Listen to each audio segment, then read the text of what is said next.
Actually, sir, we're going to have Mr. Fluke, one of our trustees, kick us off, and then I'll jump in and give a few more details. Yeah, I don't like to talk after Kelly. She's the greatest orator in the state of Texas, right? I mean, here in front of ASBA, it's embarrassing. But anyway, well, I'm going to talk about the Seaweed inundation program right now. I'm a trustee of the park board. I'm a policymaker, right? And so I have to, next Tuesday, go before the rest of the trustees, the 8 other trustees, and ask them for a policy that has the park board reapply for an Army Corps of Engineer permit to relocate Seaweed. Park board has 3 permits. 2 of them are going to expire in December of 2024. We won't worry about those today. But this one expires in December of 2022.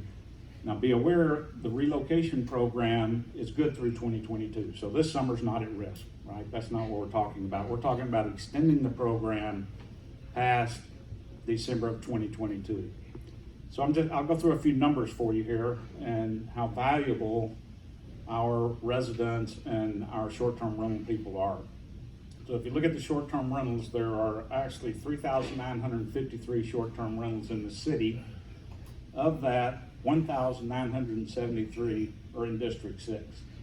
Those short-term rental people generate almost $8 million in hotel occupancy tax. And of that hotel occupancy tax, about $1.75 million go to beach cleaning, right?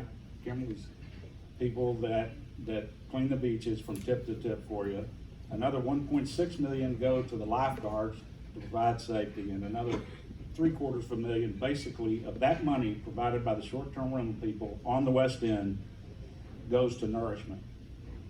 So I need, and that's at risk, right? Because the Seaweed inundation isn't good. It's down, it downs the tourism, it downs the occupancy in the short-term rental. So I'm your fiscal conservative. I'm trying to look at your tax money, right? So I'm trying to generate more taxes. Now, I've asked in a meeting with Jerry and some of the other leaders that are up here to come to the park board next Tuesday to support my effort. This is our district, it's not my district, to support our effort to have this permit renewed and to continue with the Seaweed inundation relocation. It's not a removal, it's a relocation.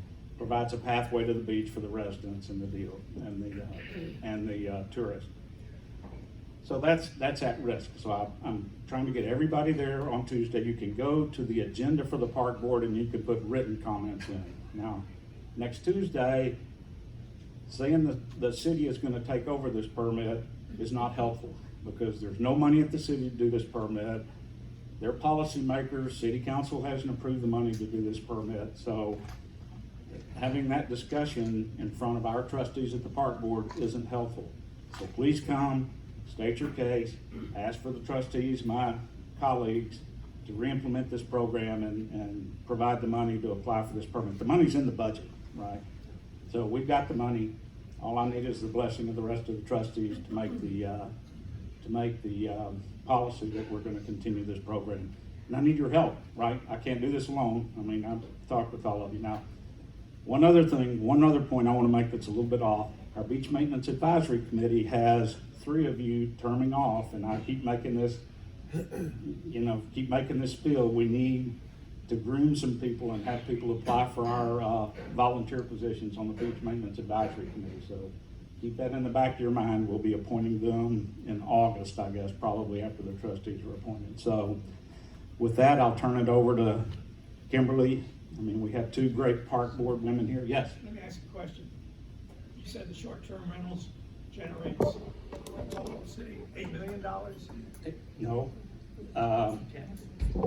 So the total city hotel occupancy tax this year will probably be that the city collects 9 pennies, probably 2.5 million, so it's about 23 million. And right now, the total hotel occupancy tax from short-term rentals is about 51%. So half of that 22 or 23 million will be generated by short-term rentals. I had a Facebook Live yesterday and went over all this, right? Talked about short-term rentals, the good, the bad, and the ugly. So you can go to my page and see what I talked about. But yeah, so short-term rentals are generating $11, $12 million. And if you West End. No, total. That's total. What's the West End generate? if you have half of those, if you have half of the short-term rentals on the west end, then it's 25% of that 24 million. So it's 6 or 7 million. And I went through the percentages of that go to beach cleaning, beach patrol, and nourishment. That's where your hotel occupancy tax goes. But other than the bond payments, which I'll be Friday on my Facebook Live, I'll talk about your taxes and where the money goes. Yes? What are the obstacles to getting that permit renewed? Do what? What are the obstacles to renewing that permit? So Kimberly will talk about those obstacles, but the obstacles are, it's pretty complicated. There's an interlocal agreement with the city which doesn't specify that we do that, right? And Mr. Sean and Kimberly and the rest implemented this program. They applied for a permit tip to tip.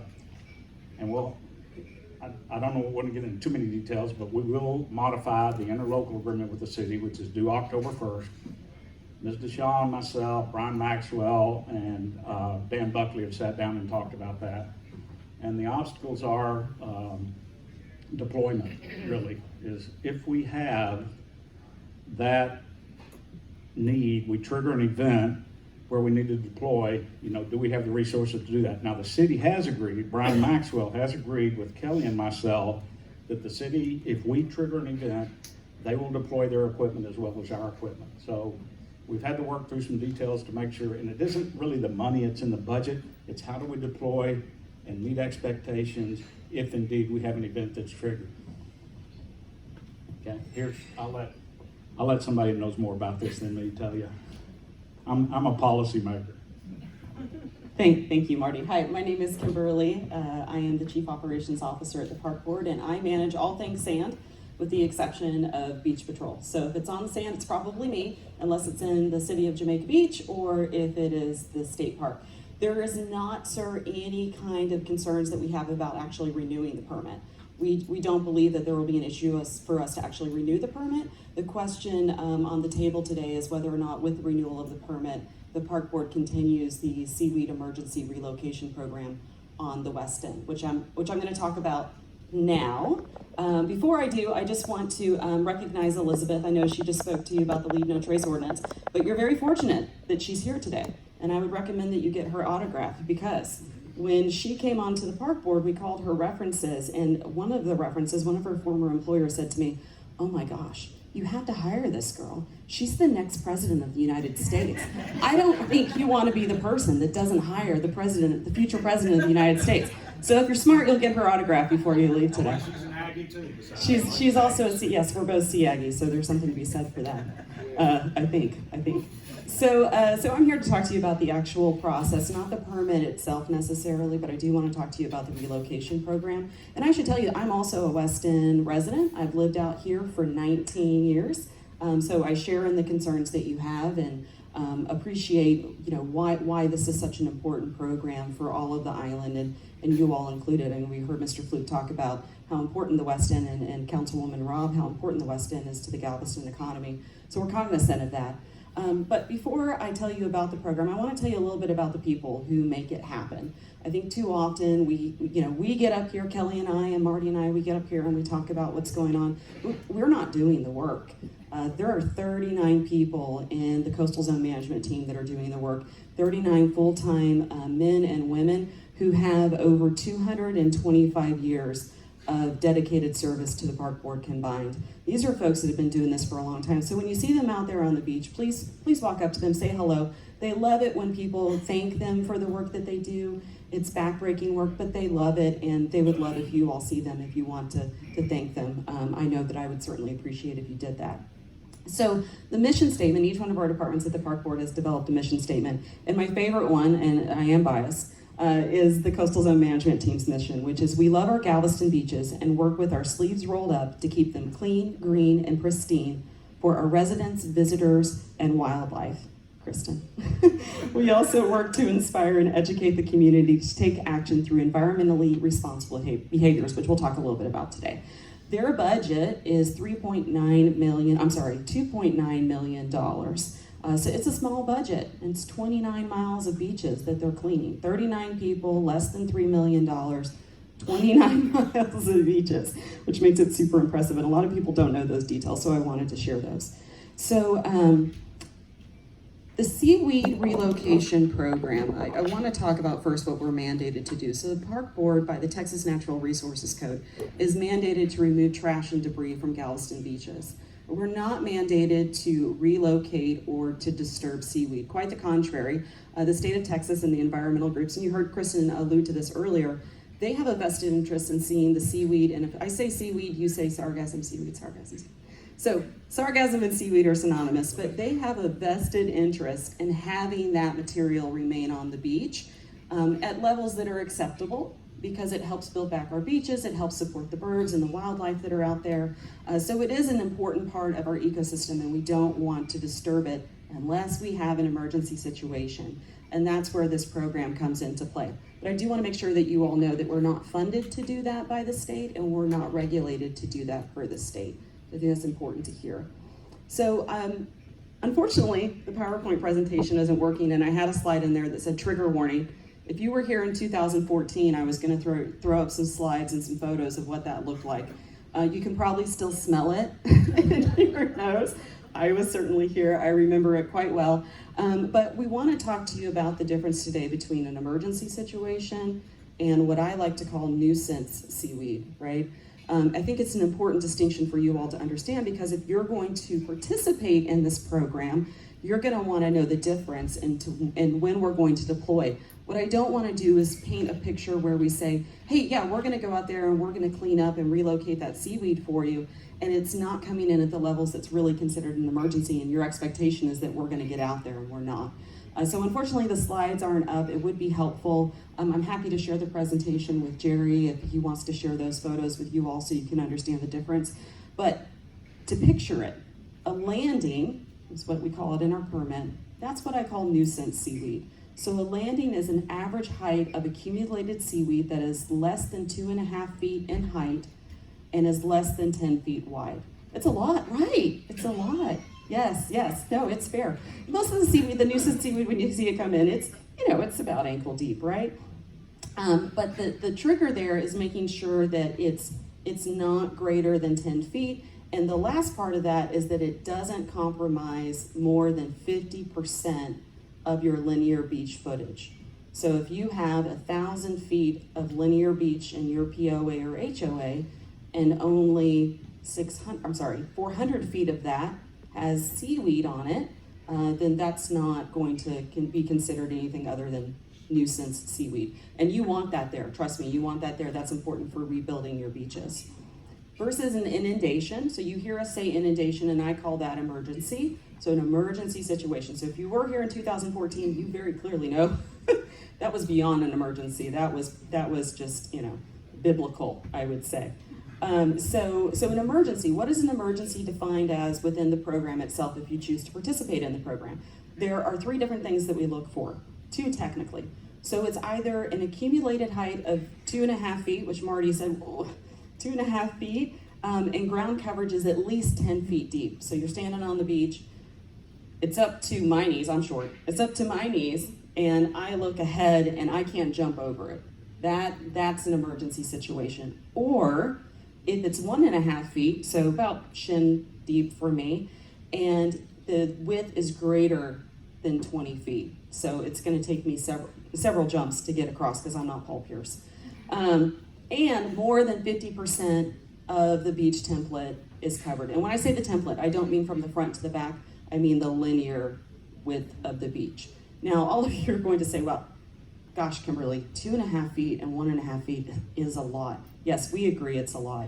But if it's coming in and it's gonna cover that much beachfront, it's probably gonna reach that height. That would be an emergency situation. However, if it's 11 inches, if it's 10 inches, and it's just a giant mat across the beach, of course we're gonna take a look at that. We're gonna consider that, and if need be, we're going to respond to it. So I did want to define the differences there for you. All right, I got my trigger warning slides. You guys can't see those, but it would definitely cause some pain in your heart to remember all of them. When I was building this presentation, I could smell it everywhere. I actually, that year, I went on vacation to Italy right as the seaweed was coming in, and my dad came to stay at the house to take care of my dog, and he was just like, what on earth is happening on your island right now? Come home, please, and save me. Okay, so how does the park board respond when we have an emergency situation? I'm going to tell you what we do, and then I'm going to tell you what we don't do so that we're very clear. And by the way, you're not going to remember all of this, and that's okay. If you ever have questions, I have my business card. Jerry, absolutely, and Peggy, everybody knows how to get a hold of me. More than welcome to call me anytime. So what do? We do provide services via this program where we are going to use heavy machinery equipped with specialized equipment to relocate seaweed per permit guidelines. That last part, per permit guidelines, very important. That federal permit that we have tells us where we can and cannot place the seaweed. It's very specific in where it's placed. There's a map, there's rules for it. So, it may not be ideal for you, but it's what the law says we're able to do. The other thing that we do is we reduce the height of the seaweed. We don't completely remove it from the beach template. And I had a photo of that as well to show you what that looks like. Basically, we're providing access to the beach, but we're not going to go in and completely remove it. Quite the contrary, the federal permit does require that we leave what's called a rack line of seaweed along the shore to make sure that the birds and the turtles have protection and that we're building up that beachfront. The other thing that we do is that we will start with park board properties. So we'll start with those properties that we are custodians of. So that's going to include Stewart Beach, East Beach, the Seawall, Delanera RV Park. And then we will start at the easternmost boundary of those HOAs and POAs that participate in the program, and we'll start moving west. And if it's like 2014, we'll do this. If it's not as bad as 2014, we'll do this. Okay? But I just want to be realistic that it's a lot of mileage that we're covering. And Marty pointed to this when one of you said, what's the issue? What's the concern? It's the deployment of equipment. We have 3 front-end loaders, 3. We have 29 miles of beaches and 3 front-end loaders, and we have, of those 39 people, we have 5 that are trained to operate that equipment safely on our beaches. So that's the issue that we come up against, is just making sure that we have enough people and we have enough equipment. We have to either work with the city or rent additional units. The other thing that we do is, one of the things we try to be proactive, right? We don't want to be reactive, which is why we're here today. We want to be proactive in our communication for you so that you can help us at the board next Tuesday. But the way that we do that with the Seaweed program is that through that Beach Maintenance Advisory Committee that Marty was talking about, we're monitoring. We have a meteorologist on our group. We're monitoring the seaweed, the sargassum that's out there, and we're looking for trends. Is it going to impact us? Are we going to see this? And my promise to you all is that if we start to see that there's potential for this to happen at biblical levels again, we are going to engage all of you and start having conversations about expectations and the reality of circumstances. And we'll continue to remain in touch with you in the event that that happens. So we will be proactive as possible. Here's what we don't do. Wah, wah. Okay. We don't completely, again, remove the seaweed, and we don't completely relocate all of the seaweed. That is per the federal permit. That's not because it's easier for us to leave it there. It's because we, by law, have to do that. And if we are in violation of our permit, it is bad news. We will be immediately told to stop. We could receive fines. We could never have that permit again for the entire island. So it's very important that we follow the rules that are on there. So we don't break the rules is one of the other things that's on the list.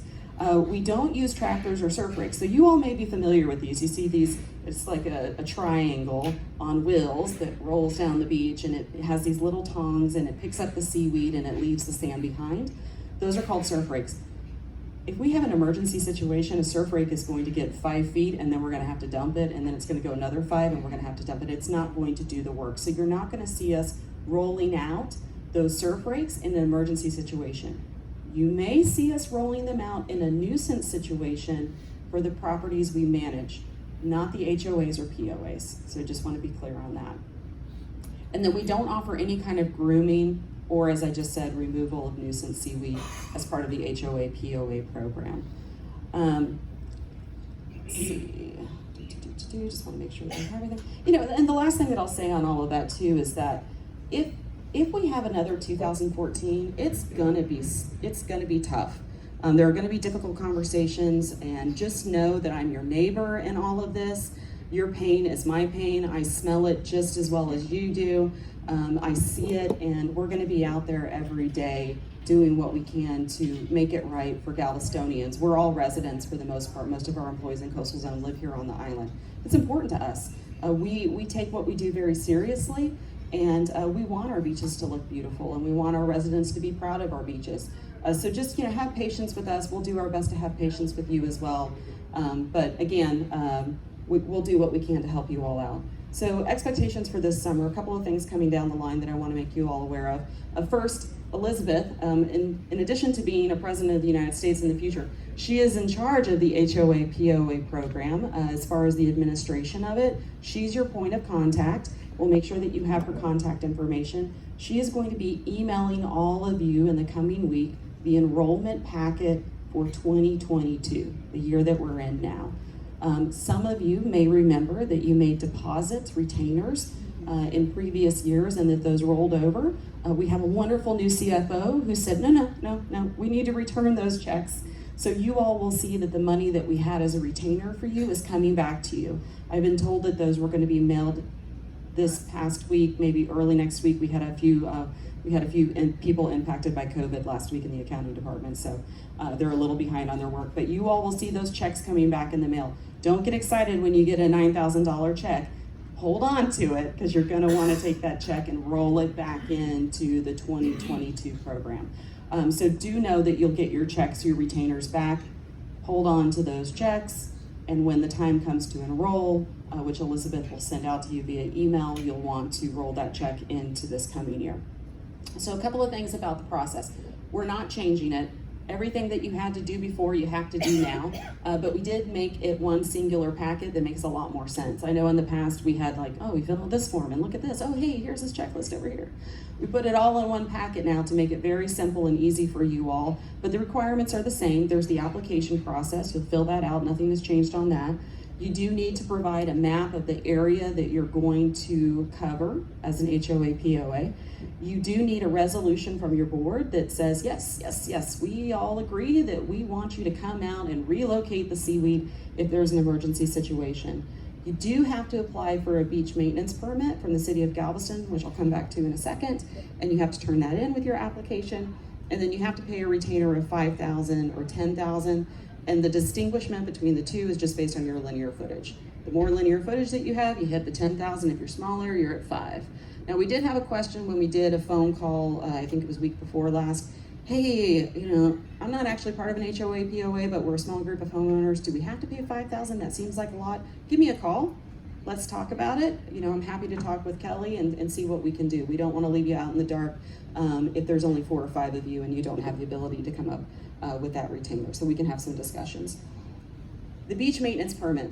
Last year, the Planning Commission, as with everybody, they were a little behind on the permits, and so some of you, when you applied for your permit, you actually got it, it was awarded in July or August. So that means that when you submit your paperwork this year, that your permit from last year is still good this year, but it'll run out during the course of the season. So you'll want to make sure that you start the process to renew that, and then once you get it renewed, you turn it in.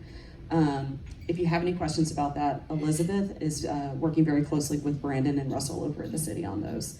Let's see here. So registration is going to run May 1st. It's going to start when we email out the packets, and it'll run through May 1st.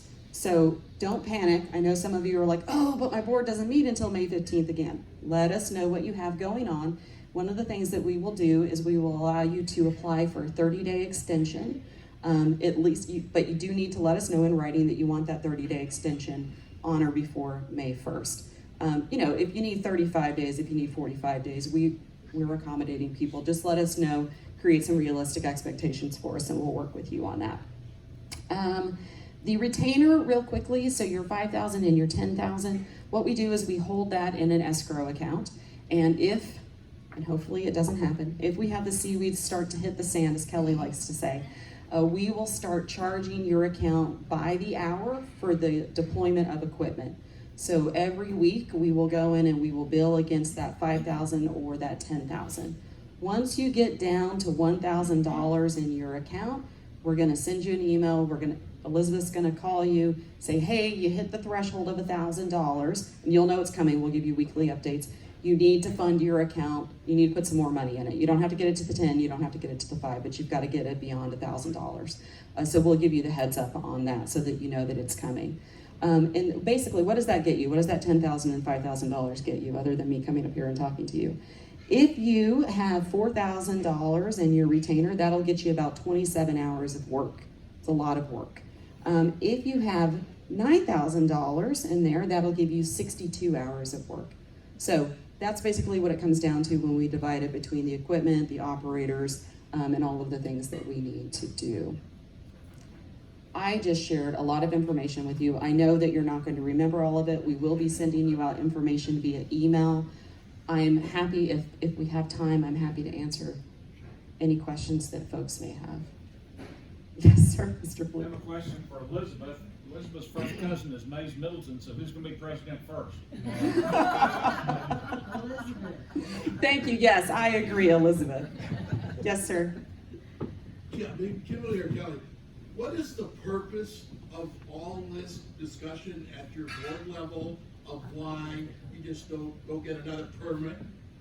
And what, I mean, what? This is all, it's bureaucracy at the end of the day. What happened is we started 5 years ago, we pulled a permit, we had some kerfuffle with that permit and working with the Independent Homeowners Association. And what that means, if you weren't here at that time, is that the homeowners associations, like your garden contract, wanted to be able to groom the beach weekly. And the permit does not allow for regular grooming. So there wasn't a business on the island that could make a living after of cleaning only when you got to these levels that Kimberly talked about. So when we discovered that, we said, whoa, we can't put in jeopardy the park board's permit that allows us to clean the seawall and other places. So the board took a vote, and the vote 3 years ago, and several of these folks were here and they spoke against it at the time. The vote was, we're only gonna pull a permit for those areas that we're responsible for. Then the Seaweed program came into fruition after that vote was taken. It was only meant to live with the length of the permit, and we're coming out of the permit now. But then when we got there, some of the folks on the board turned around and said, wait, we got a good program. We have a program that is not a regular grooming program. It's built just for contingencies. And Kelly, good Lord, if we had another summer of Seaweed, who's gonna clean the beaches? And that was when I looked at Marty and said, Marty, we got to do something, because before we're stewards of the beaches, we're the tourism bureau.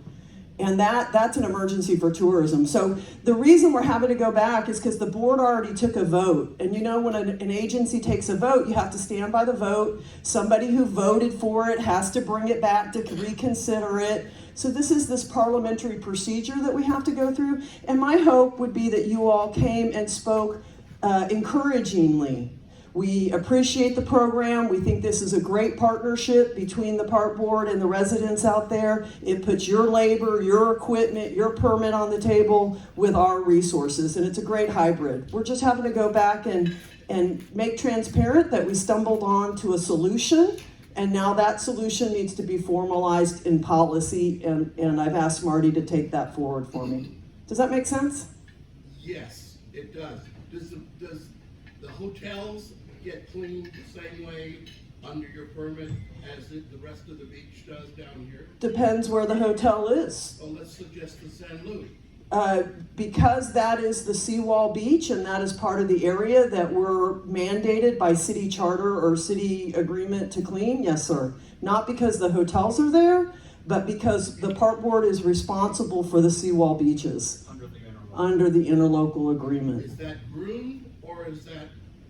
The permit won't allow anybody to groom, but because we are the custodians of the permit, we will be able, in a nuisance situation, to mobilize if we decide that that's worth it. I hope you heard Kimberly, though. The sentiment of the park board, and it's in large part because we have volunteers who demand this, is an environmentally responsible agency. You also have homeowners associations who are represented there who try to balance that with quality of life as well, and I think that's why Marty's making the pitch.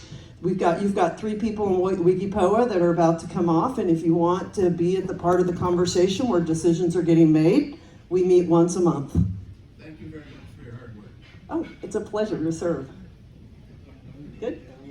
Oh, Kelly, just one, this doesn't cost the park board any additional money. It's these people and the escrow. Yeah, Marty just wanted to, we don't have resources to clean the seaweed necessarily, and so this is a good a marriage. We'll put our equipment, our people, our permit on the table, and you all are helping to fund that. Thank you, the two Ks, I appreciate it, and Marty also. I've got two questions. Number one, just to be sure everybody's expectations are clear, should we be folded in, we being the West End, into the permit, could you tell us the priorities that will be used to initiate the program, should it be needed? Just to be sure everybody understands, because I think there'll be a sequence of decision points to start cleaning the beach. I'm going to start with the last point that Kimberly made that came off the conversation that we had with the participants already, which is if we get to the point where we see the seaweed coming in, and we'll know it's coming before it hits the beaches because of the systems that we've set up, we'll trigger and we'll start to talk. Kimberly talked about geographically, priority-wise, we'll move from east to west. But those of you who were here during the summer seaweed know that it doesn't come in consistently. It's going to come in places. The threshold is going to be is that it's got to be 50% of your beach, and there's going to be different ways to talk about that. And this is going to be the arbiter right here, this little lady.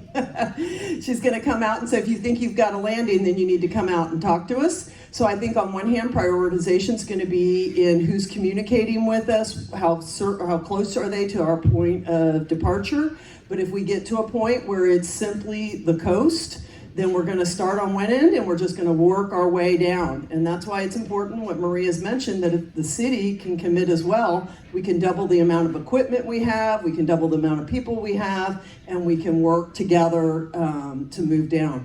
In that situation as well, I think if we get to a summer of seaweed, we do have a permit, and if we can work with third parties who will maintain the conditions of the permit, we could allow third parties to operate under our permit as well. In that case, we wouldn't be deploying on your resources. You would mobilize those resources with the third party who agreed contractually to abide by the permit. It's all going to be a game to see how much how much equipment we can mobilize, and so priorities will change depending on how much equipment, how many people, and how much seaweed is on the beach. Thank you. Yeah. Thanks for indulging us so long. Great to be here, and thank you all. Have a nice one. It's very important that the property owners associations, if they could come to the meeting on a Tuesday, it's 1:30 for the Parks Board. We want them to continue keeping the West End in their permit, beach cleaning permit, and that's the whole purpose. So thank you, Marty, for bringing us back to the Parks Board. Appreciate it. I just want to say something else, that if you come to the meeting, the State of the City address is at 5:30. So as soon as the meeting's over, you can go over to Galveston College and see the mayor and the city manager talk about the state of the city. That's right. Good point. The meeting's at the Parks Board. It's at 23rd and Church? Yes, sir. 23rd and Church on the first floor. On Monday, we'll go ahead and send out an invitation. We'll ask Peggy to circulate it to all of you with the agenda on it. And if you can't make it down there, there is a link. You can fill out a comment on the link and they'll read it in the meeting at the beginning as well. Thank you so much for coming here too. Appreciate it. Well, we're really running late, but we'll continue on.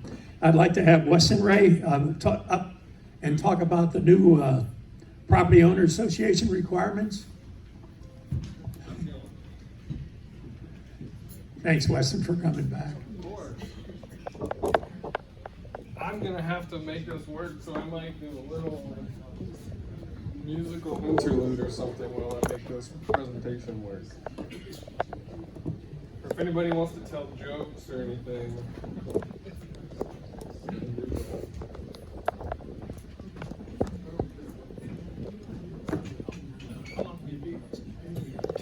Okay, so I was gonna ask, this is my third time being here, so thank you all so much for having me. Historically, I think I've taken hours of y'all's time, and I don't want to do that today. So I'm going to try and make this very quick. What time do people expect to leave today? Is this supposed to end at 11 o'clock? Yeah. Super. It's gonna be a little while getting set up. I can have the other people talk. Oh, yeah, let's do that. I'll probably only be a few minutes. Yeah, why don't we have that? We have our West End Realtors, we have our corporate sponsors, 3 of them, and we appreciate what they're doing, and we do want to hear from them. So I'm going to ask them if they could, we have Sand and Sea, Remax, Leading Edge, Gary Green, Better Homes and Gardens. So I'll ask Sand and Sea first. Stacy Rubin?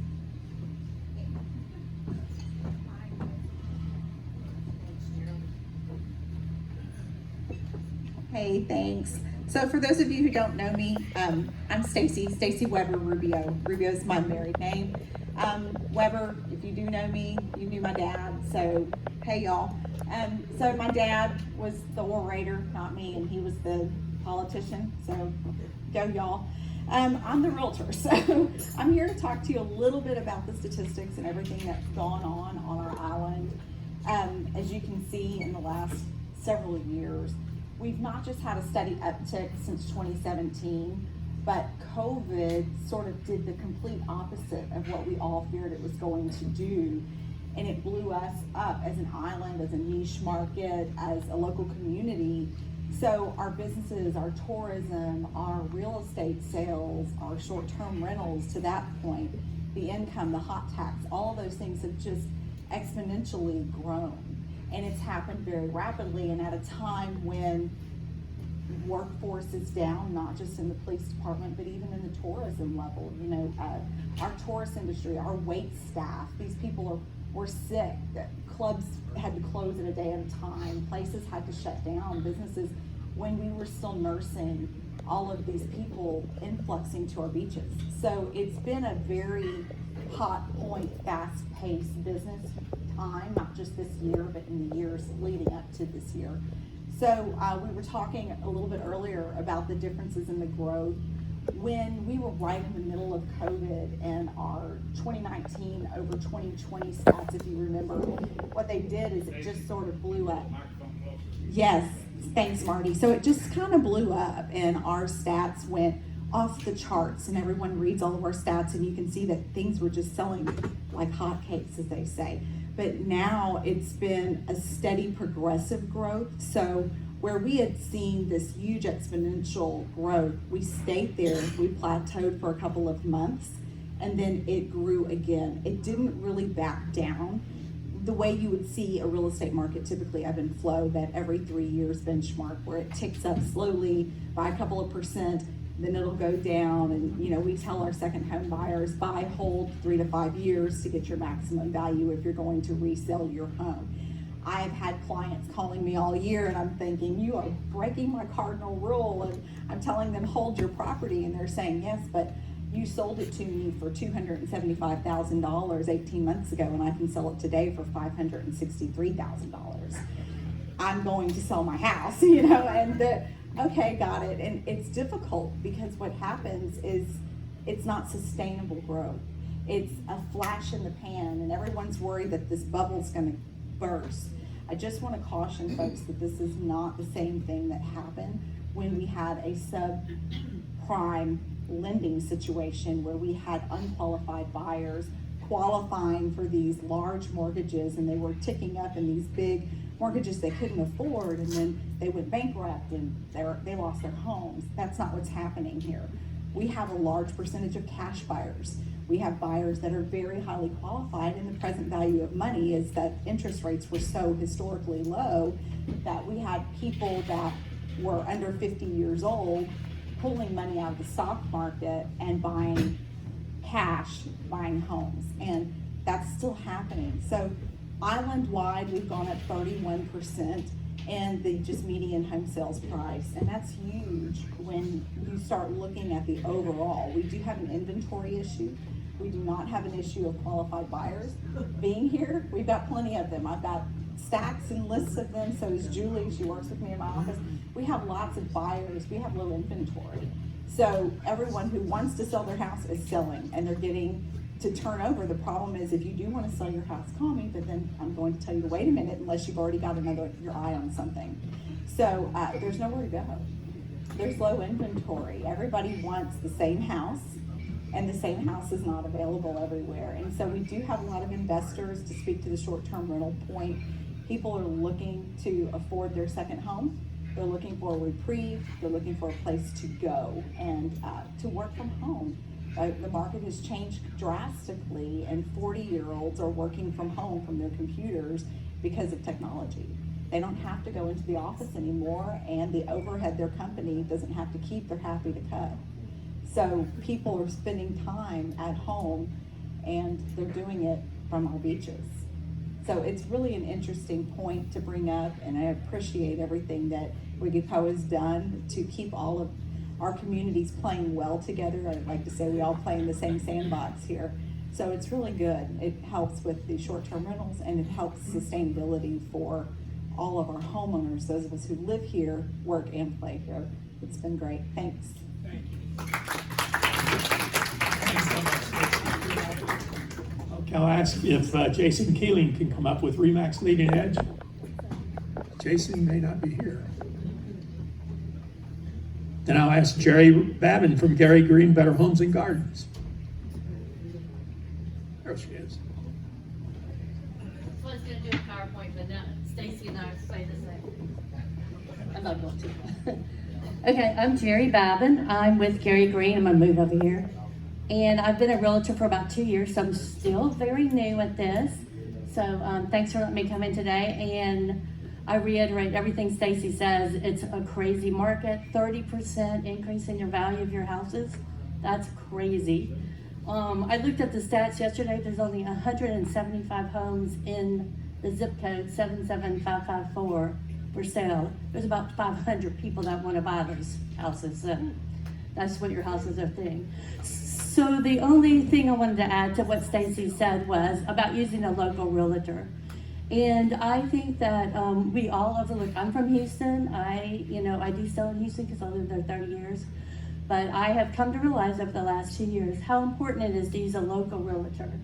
And people want to buy a house for investment. Well, the person in Houston is not going to know where you can do short-term rentals. And I have seen so many deals go bad because, oh, surprise, you can't rent, or oh, surprise, the HOA is $2,000 a week, or whatever.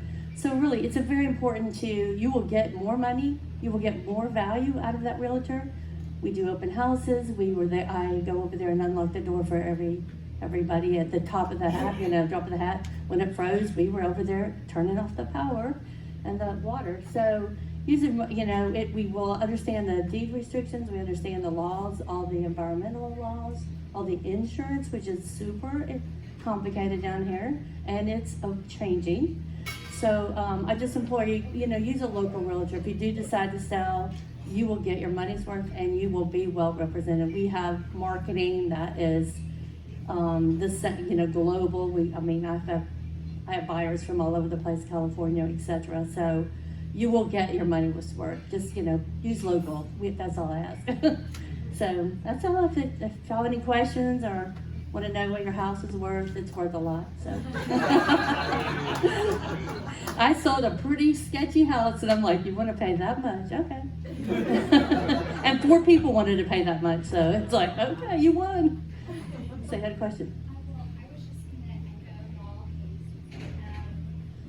Like the percentages is something to kind of wrap your head around. So May 20th, my husband and I are also realtors.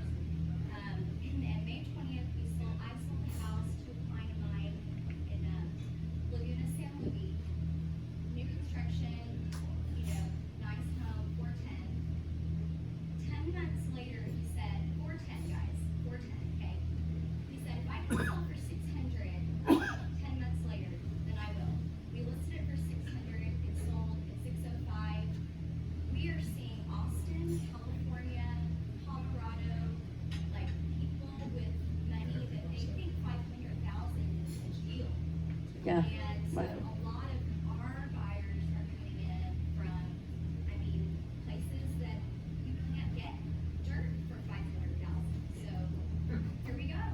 Right, mine, the one I sold that was sketchy house at best was California. And they think it's a great deal because you can get a beach thing. Another thing I did read was, I read an article the other day about cash buyers. Cash buyers win if there's a multiple offer 325% of the time. So cash is king, interest rates are still low, but the cash buyer is knocking it out the park, so. This is wildly speculative, but If you were gonna sell your house then. if, for example, I paid $135,000 for my home, and a neighbor just sold theirs for $465 for cash, with 5 offers in the first 5 minutes. Yep. But they're buying it for investment to do short-term rentals. What do you, as realtors, what do you see happening when the rentals drop because people start going back to Weston or doing the vacationing that they did pre-COVID? Right, Are they gonna sell them below market or? yeah, well, we don't know what will happen, right, but, we did just go through spring break, or we're in the middle of spring break, and I will tell you right now, Gary Green, 100% rented out. And have been since probably, and I think San Antonio is the same, right? Yeah, I'll just say real quick, our experience and time has taught us historically, Galveston rentals really aren't going anywhere as far as popularity. As neighborhoods, we can each choose whether or not we want to entertain that type of business next door, so to speak, and at what level. You know, be it 7-day max, mandatory 7-day minimum, certain number of cars or heads and beds maximum. But as far as Galveston Island goes, it's going to remain an attraction. I think that really post-iPhone, as we really hit our reconstruction stride for Galveston, with locals investing in the local market and with us building a park board and strong people who have a Galveston Island, hire local, build local mentality, and maintaining our natural resources here that are attractive. I don't think that we have anything to lose really to another market. I wouldn't call it a competition. I would say just as much that they are losing people to Galveston, just like California is. And I love Florida, visit there frequently, but this is my home. And so I see that we have a drive-to market that Florida may not necessarily enjoy, because Texas is a great state, and we do have a lot of Dallas, Houston, and Austin traffic as well. And people come here to have their second home in a place they can get to within a couple of hours by car. There's 30 million people within 6 hours. Right. Correct. And we enjoy a healthy lifestyle just because of that. I don't see that it may change here and there because of different bylaws, but I don't see that our rental departments are going to go. I think our homes have probably been a little undervalued, to be honest. And with the gas prices going up, Galveston's still gonna be very attractive to, like you say, San Antonio, Dallas. All of those cities are really close in. We have a nice beach. And I also think that, with that work-life balance, when offices are working from home, if you have an office in your house, holy moly, they're gonna have a bidding war because they wanna, they can come Friday and Monday maybe, and so I don't see it changing at all, not at all. So, anyway, that's all. Thank you. Yeah. How about a nice round for our corporate real estate sponsors? There's literature on the desk, on the table up here that they've left, so if you want to get it on the way out. Well, Weston, we're ready for you. Okay. Thank you so much. Oh, Lord. Okay. Well, I'm going to try and just burn through this pretty quickly. Oh, man. My name is Weston Ray. I'm an attorney with Daughtry and Farine. We specialize in property owner association law. So we represent a lot of homeowner associations and condos on the island. I didn't know this was televised, so camera adds 10 pounds, let's remind everybody. So, like I said, in years past, I have bored everyone to death for hours. I'm gonna try and make this really quick. And last year when I came, we sort of finished up, it was in April, and the legislature was in the process of figuring out what laws they were going to pass. That has since happened. September, a lot of laws went into effect for property owner associations. So I'm just going to touch on those. Like I said, since I'm going fast, I'm just going to really hit on the ones that we've already seen have a role. So a lot of these things may not really have a big effect on associations, but I'll touch on the ones that have.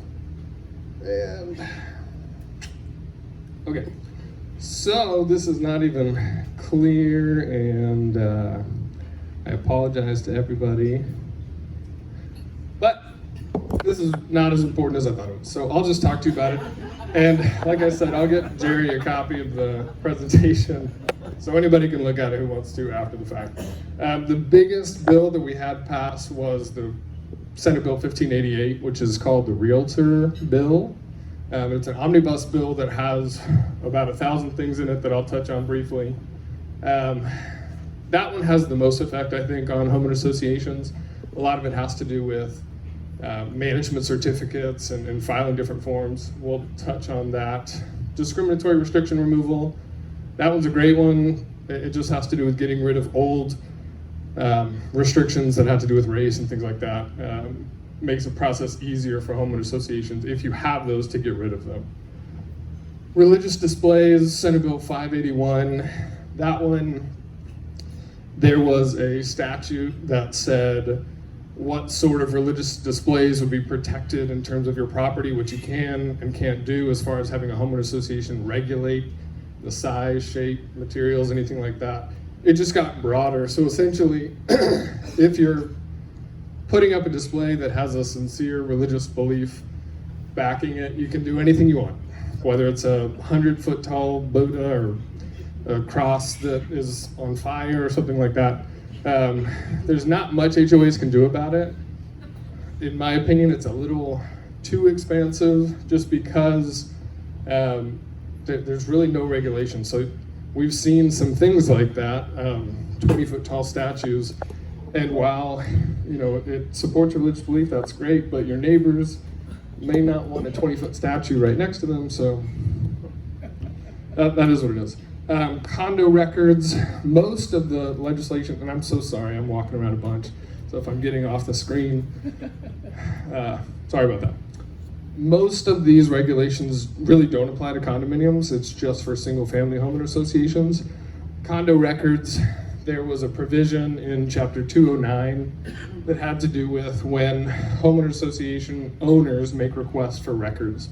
So meeting minutes or financials or anything like that, there was a process for HOAs, and condos now have the exact same process, which is nice for me when I'm advising. I don't have to go to two different statutes, but it's just a process of you can do certified mail requests and you have so much time to respond. If you're a condo association that has a lot of owners requesting records, we can talk about those requirements. House Bill 1659 is irrelevant, don't worry about it. 1281, golf carts. That one's really relevant down here, but everybody was probably already familiar with what it does. It really just tweaked an aspect that when you had to do registration and license plates, now you don't have to. If you're in a POA or you're going to a golf course or the beach, there's now there's some exceptions when you don't have to have registration, which is nice. And the island was a big part of why that bill was passed. Okay, good Lord. Senate Bill 1588, which is that omnibus bill. This is everything that it had to do with. So, authority and recorded dedicatory instruments. If a homeowner association wants to collect assessments or have a lien, it has to be in a recorded document with the Galveston County Clerk. 99.9 already did that, but now it's just tied in there. Religious displays, it came up twice. It was that important. It made it into two different bills. Swimming pool enclosures. This is, I guess maybe there were some wild and crazy HOAs out there that prevented homeowners from having swimming pool enclosures.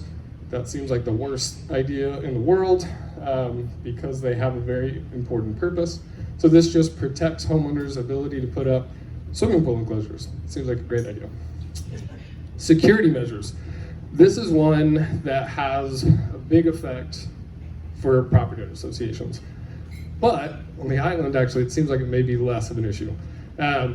It's protecting homeowners' rights to put up security cameras and motion detectors, and then install perimeter fencing, which, the way the statute is written, now a homeowner association cannot enforce building setback lines for fences. So almost all HOAs have a requirement in the restrictions that your fencing starts at your building line. So it's your backyard is what is fenced. With this statute, now you can fence in your front yards, and an HOA can't tell you not to, which could be beneficial, but it could also really disrupt a normal homeowner association, the curb appeal, if you've got 8-foot fencing coming all the way out to the street. It's kind of strange. The city can still. Exactly, which is Galveston, the city actually has restrictions which don't allow for front yard fences. So while in this presentation, this is a huge part of my presentation for most places, y'all can ignore it and just really using up a lot of y'all's time.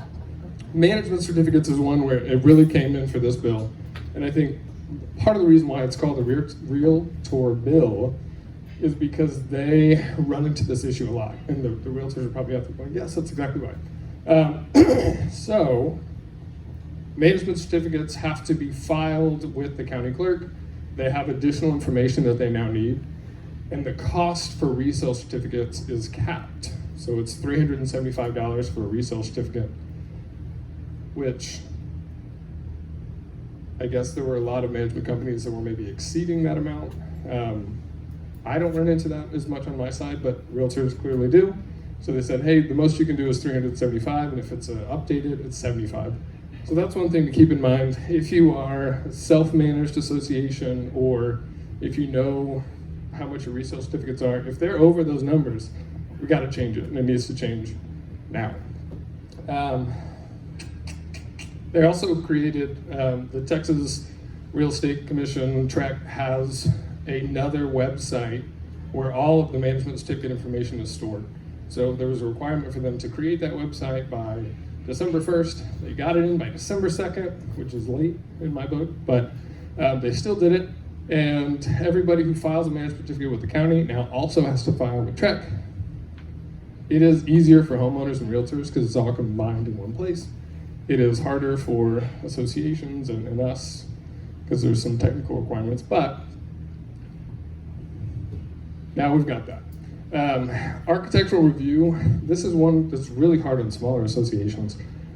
Previously, a lot of boards also served as the architectural control committee because nobody really wants to volunteer for their board, as these people can tell you. Now, the legislature said that boards, I think it's over 40 or 60 homeowners, if your association is bigger than that number, your boards can't also be elected to the ACC. So you have to have separate bodies, which I'll tell you later. It's either 40 or 60. Both numbers apply for some of this stuff. One of them has to do with websites. I think it's 60. 60, we're gonna take that. But I'll double check and get with you later. If you have an ACC committee, we've got to populate it with people other than your board members, which is hard when you don't have a big volunteer base anyway. But it's a requirement, so we're going to do that too. And I can help anybody who has questions about how to implement that. And we can skip most of the other stuff.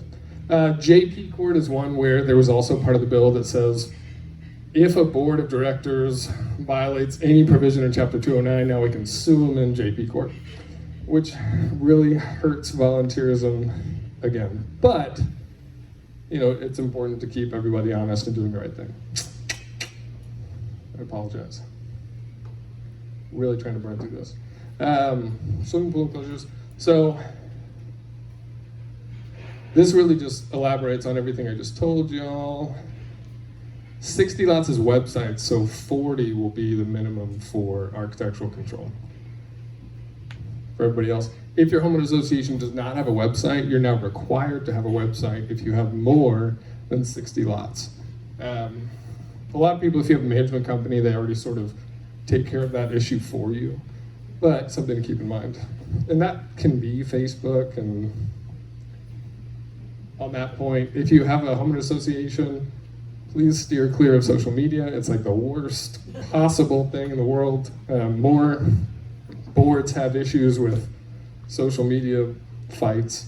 That takes up way too much of my time as a homeowner association's lawyer. So if you just don't get involved in social media, everyone's life will be better. So let's just, does anybody have any questions? Because we'll be here for hours if I try and run through my whole presentation. Yes.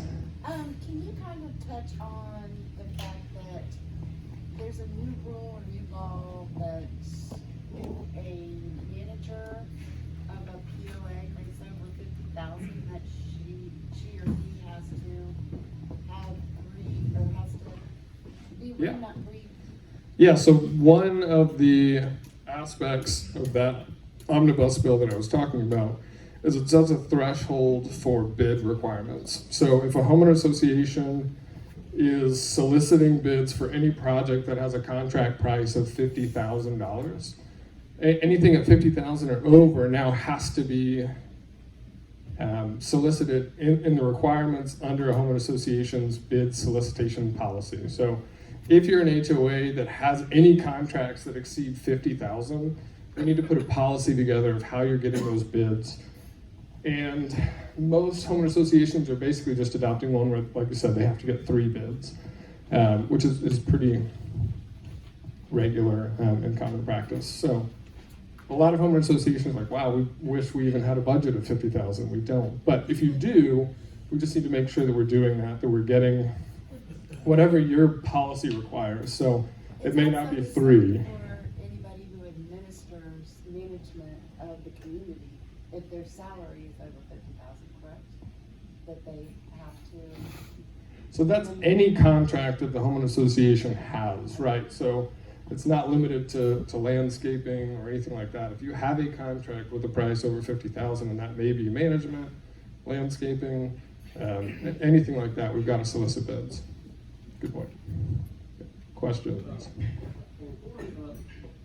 Short-term rentals, HOAs, home-based businesses. How do you prevent the non-commercial home-based business from short-term rental from becoming home-based business? Extensions of that. Yeah, good question. How do you prevent them from an umbrella?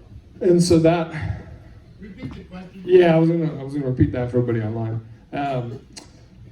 The question was dealing with short-term rentals and then home-based businesses and commercial use and how that sort of ebbs and flows. So the way that most restrictions are written is that when we have a subdivision that is for residential purposes, it's single-family residential use, no commercial use. The courts have determined that when we're looking at commercial use, we're not including businesses that are incidental to the residential purpose. So a home-based business, if you do Etsy or if I did law practice out of my home, that's really incidental to the use. So it's a lot of what we look at is there traffic, parking issues, all those things that now when you look at the home, if it's incidental, you don't really notice that there's a business going on inside. If there's all those other aspects, then we do. There was a big court case specifically dealing with short-term rentals. It was Timberwood v. Tar. That went all the way to the Supreme Court, and they said that single-family residential use and commercial use, almost all restrictions have that in there. Those terms will not prevent short-term rental use, because it's still a residential purpose. Even though you're not living there permanently, it's being used as a home. So it's still a residential use and it's not commercial use. So any homeowner association that intends to restrict short-term rentals, there has to be actual physical language in the deed restrictions that says that rentals are restricted to a certain window of time. So it's got to be a specific window. It has to directly address leasing. Residential use doesn't prohibit short-term rentals. Does that make sense? How do they prevent the expansion of that? Like selling items to the short-term rental or renting other devices, like renting golf carts, kayaks, that kind of activity, along with just renting the property. Yeah, that's a good question. That is not something that was directly involved in either the court case or any other way that short-term rentals have been looked at. My view would that would not elevate it to a commercial use where it's now restricted by a no commercial use restriction in your deed restrictions. Just because, again, that's sort of incidental to the short-term rental. They're not operating a separate business. Now, if somebody had, Rick's golf cart rentals, all the golf carts were parked in the front yard, and then they also did short-term rentals in the building, that may be something that's different. But if it's just a rental to the tenant, I don't think that would rise to the level of commercial use. Yes, sir. How detailed do meeting minutes need to be? Meeting minutes. So I should mention that in the records. The type of records that we're keeping are meeting minutes, financial stuff. Meeting minutes are generally just a summary. It's not a transcript of every word that was said. Discussions don't need to be included in meeting minutes. It's just a brief summary that talks about the agenda items that we had and the decisions that were made based on those agenda items. That's all that your meeting minutes are going to be. It's not Tom or Weston got up and talked for 42 minutes about all the Senate bills. Brevity is key with meeting minutes. Thank you. Any other questions? No? Well, yes. Another question. You said something about dedicatory instruments need to be on the HOA website. What kind of dedicatory instruments? Every deed for every property? No, so Texas Property Code 202.0011 defines dedicatory instruments, and so basically it's any governing document that contains restrictions can be considered dedicatory instruments. So really we're just looking at deed restrictions, amendments to deed restrictions, and a lot of times we'll include bylaws, articles of incorporation for the nonprofit itself. And then if y'all have policies on landscaping or approved colors to paint the exterior of your home, things like that, normally we try and put all of those governing documents, dedicatory instruments, on the website. Yes? I want to follow up with Craig's comment. The board members in discussing, yes, a summary. What about a guest that's in the meeting requesting word for word for being put in the minutes? If a guest at the meeting is requesting like a transcript in the minutes? Published, the minutes weren't word for word of what that person was saying. And we got an issue. Good question. So board minutes are taken by the board and approved by the board. So really the board has control on how the minutes are structured. So, anybody who's not a board member can't direct or instruct how the minutes are taken. And while I would understand a request for word, that's really just not the purpose of minutes. And so that just really wouldn't be a use of the minutes, but I do understand that. Yes, sir. Yes, can you tell me, I read this the last couple of days, it may be a new state regulation or one of these bills that two people who live in the same house don't even have to be related, but they're connected by where they live, or they could be living together, or husband and wife, cannot serve on a committee of a HOA or serve, or it may, I don't know if it said serve on the board or whether it said as a committee, but you know what I'm talking about? Yeah, and that's another part of that bill. Homeowner association boards used to that really any warm body that you could find, you could fill the seats with. Now, there's a restriction that says if you have a board member, anybody related by a degree of consanguinity, blah, blah, blah. So husband and wife, partners, kids, anybody living in the same household can't both serve on the board at the same time.